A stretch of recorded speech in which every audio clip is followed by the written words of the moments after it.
We're back from outer space. My name's Ruben. And I'm Kay. And we're talking about Tenet again. Again. Yay!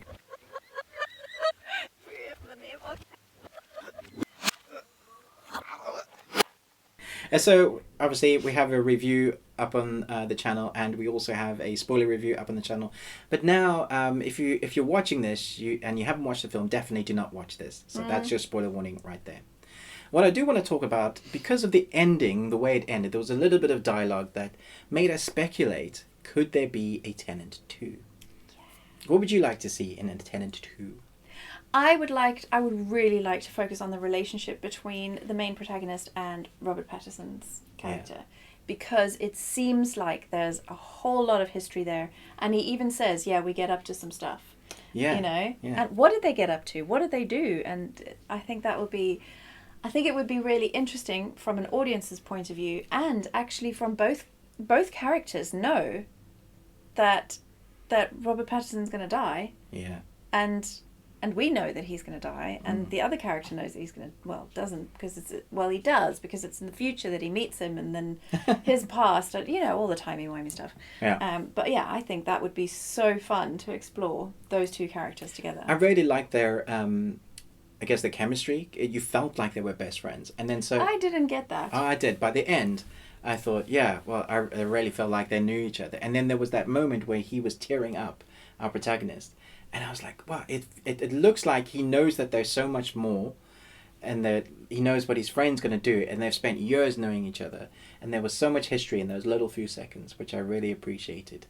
I didn't get that. I thought that he just realized in that moment, because he was like, what, do we know each other? We've known each other for years. Like, it was a question. He didn't know that, but the realization that this was actually his best friend, who was now going to sacrifice himself for him. Maybe you only get it if you're a guy, and you have that brodom. Okay. Yeah, you have to bromance. Fist it. Yeah. It's a bromance. It's a bromance. You just got to get those feels, babe. Okay. Yeah, so I would really like to see their friendship form, and I also want to know how he became the leader, and what happens in the future. Apart from just that over moment, like, oh, we've destroyed Earth and we're bad, so we're going backwards because that's the only thing we can do. I want to know how we got the technology to do that. Well, they did talk about the woman who was the equivalent of the guy who created the atomic bomb. Yeah, but I want to see it. Like, the first time someone goes back, and then when do they start having to develop time cups? Okay? Yeah. It's really fun. I really want to see them use the timey-wimey stuff in different ways as well, because I really feel like they've only scratched the surface of what you could do with that. It'll obviously get more complex and more complicated, and probably be able to strip it apart, but I definitely feel like we could get a sequel. I don't know if Christopher Nolan will, because he hasn't said anything about a sequel. It's not like this is like a Dark Knight trilogy, and he hasn't done sequels to any of his other films, although he keeps going along similar themes. So let us know in the comments below. Do you think we should get a sequel to this, or should it be a standalone? Chat us there. Chat us there. Chat us up there. Yes. Do that. No. Thanks so much for watching this. Is there anything you want to say more, babe? Have you done with the words? I'm done with the words. Great. Okay.